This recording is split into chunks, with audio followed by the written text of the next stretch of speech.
Halo semua, salam sejahtera Malaysia, tuan-tuan dan puan yang amat dihormati. Saudara-saudara yang amat dihormati, berkaitan dengan pemilihan Parti Bersatu, disahkan satu lagi kemenangan baru. Satu lagi kredit terbaru untuk Hamzah Zainuddin yang telah menang sebagai timbalan Presiden Bersatu. Akhirnya ini satu tulisan daripada Harapan Daily, ucapan tahniah Wan Faisal kepada Mahyadin, Hamzah dibanjiri kecaman. Rupanya saudara-saudara, apa yang berlaku kepada Muhyiddin berkaitan dengan akta hasutan, berkaitan dengan kes mahkamahnya, berkaitan dengan projek Jana Wibawa. Walaupun begitu, beliau tetap dipilih sebagai Presiden Bersatu. Nah, berkaitan dengan ini, ucapan tahniah Wan Faisal kepada Muhyiddin dan Hamzah, kenapa dibanjiri kecaman? Adakah mereka tidak setuju dengan kemenangan Muhyiddin Yassin untuk menjadi presiden dan juga kemenangan Hamzah untuk menjadi timbalan presiden?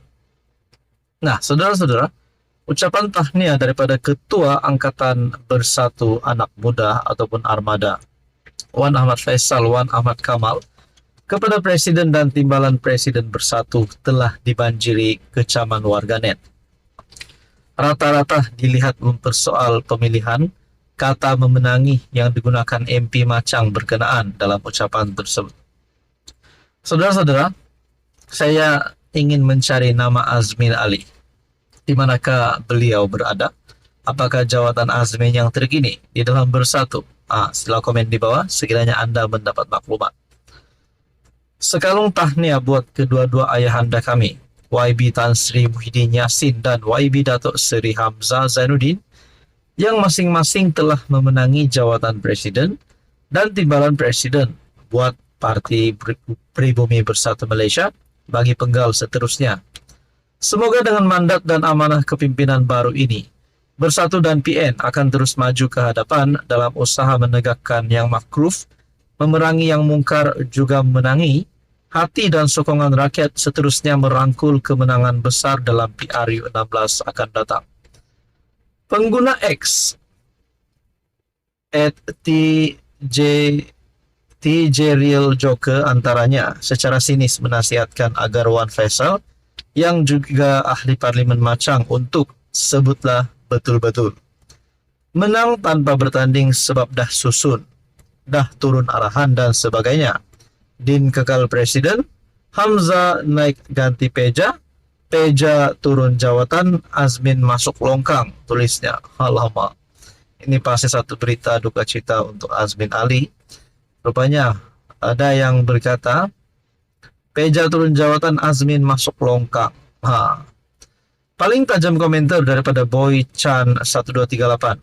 Satu ayahanda menantu lari, satu lagi ayahanda kepada anak yang sorok minyak masak subsidi. Eloklah tuh dua pengkhianat negara. Untuk rekod, Mahyadin dan Hamzah menang tanpa bertanding. Susulan masing-masing hanya satu pencalonan diterima bagi jawatan ditandingi mereka. Mahyadin mempertahankan kedudukannya sebagai presiden parti komponen PN, manakala Hamzah yang juga penyandang jawatan Setiausaha Agung pula menang sebagai timbalan presiden. Adakah dengan ini Parti Bersatu akan mendapat kekuatan yang baru atau sebaliknya yang akan berlaku? Saudara-saudara, tuan-tuan, apa komen Anda? Halo semua, salam sejahtera Malaysia. Selamat datang ke channel Fels Lifestyle. Tuan-tuan dan puan yang amat dihormati, baru-baru ini terdapat satu berita ataupun satu isu yang menyebut Parti Anwar Ibrahim ataupun PKR dan juga komponen di dalam Pakatan Harapan, yaitu Parti Amanah, tidak memainkan peranan yang penting di dalam kerajaan perpaduan seperti mana kekuatan Parti AMNO dan juga Parti DAP di dalam kerajaan. Saudara-saudara, berkaitan dengan isu ataupun berkaitan dengan persoalan ini, adakah relevan untuk PKR dan Amanah tidak memainkan peranan yang penting ataupun tidak memberikan impak kepada kerajaan perpaduan. Sedangkan Anwar Ibrahim adalah presiden PKR sendiri. Saudara-saudara, kalau benar PKR dan Amanah tidak memberikan impak yang baik kepada kerajaan, adakah beberapa pemimpin di dalam PKR ataupun Amanah akan berpaling tada? Nah, itu menjadi persoalannya. Berkaitan dengan isu ini, tulisan daripada Syahbudin bertarik 5 Oktober, PKR, jangan kecil hati dengan Nur Jazlan. Walaupun sudah berlalu, masih ramai yang bercakap mengenai teguran ahli MT UMNO Nur Jazlan Muhammad yang menyatakan PKR dan Amanah bukanlah pemain sebenar dalam politik negara ini. Nah, kata kepimpinan UMNO ataupun teguran daripada ahli Majlis Tertinggi UMNO Nur Jazlan berkata PKR dan Amanah bukanlah pemain sebenar dalam politik negara ini. Adakah ini akan mengundang kepada perselisihan di antara parti UMNO dan parti PKR? Nah, itu menjadi persoalannya. Sebaliknya, kata timbalan Speaker Dewan Negara itu, UMNO, DAP, dan GPS di Sarawak adalah watak utama dalam kerajaan perpaduan yang ada sekarang. Dalam konteks permainan poker politik, hanya mereka yang benar-benar ada skill, kekuatan, dan pengalaman saja yang layak dan mampu bertahan di meja utama. Saya nak ulang semula, kata timbalan Speaker Dewan Negara itu. UMNO, DAP, GPS di Sarawak adalah watak utama dalam kerajaan perpaduan yang ada sekarang. Sedangkan Anwar Ibrahim adalah presiden PKR sendiri. Adakah ini akan menimbulkan ketidakpuas hati di antara pemimpin PKR bersama dengan pemimpin UMNO yaitu Nur Jazlan? Bagi saya, hanya UMNO, DAP, dan GPS saja yang boleh diibaratkan sebagai pemain poker profesional yang tahu bila nak bluff, bila nak race, dan bila nak ambil risiko. Parti ini saja pemain sebenar dalam politik Malaysia sejak awal merdeka dulu, kata beliau. Sehubungan itu, beliau juga mengingatkan kepada PKR dan Amanah bahwa politik ini bukan sekadar berharap kepada nasib semata-mata. Dalam kerajaan perpaduan, UMNO dan DAP adalah pemain utama yang menguasai meja poker sebab kita ada kekuatan ahli penyokong dan jentera. PKR dan Amanah kena sedar, mereka tidak ada kelebihan tersebut. Jadi mereka patut tak boleh duduk di meja poker.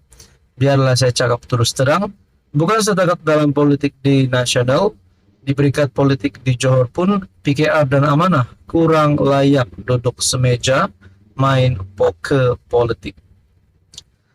Realitinya, mereka ini hanya passengers, penumpang yang nak rebut kerusi dalam kapal terbang yang dikemudi dua pilot, yaitu UMNO dan DAP.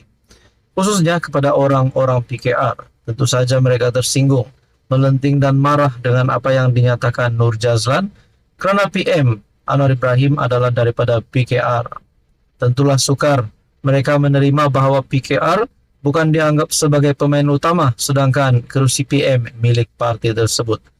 Tetapi sebelum mahu membuka mulut dan mendongakkan, meluahkan rasa marah, lihatlah realiti dulu.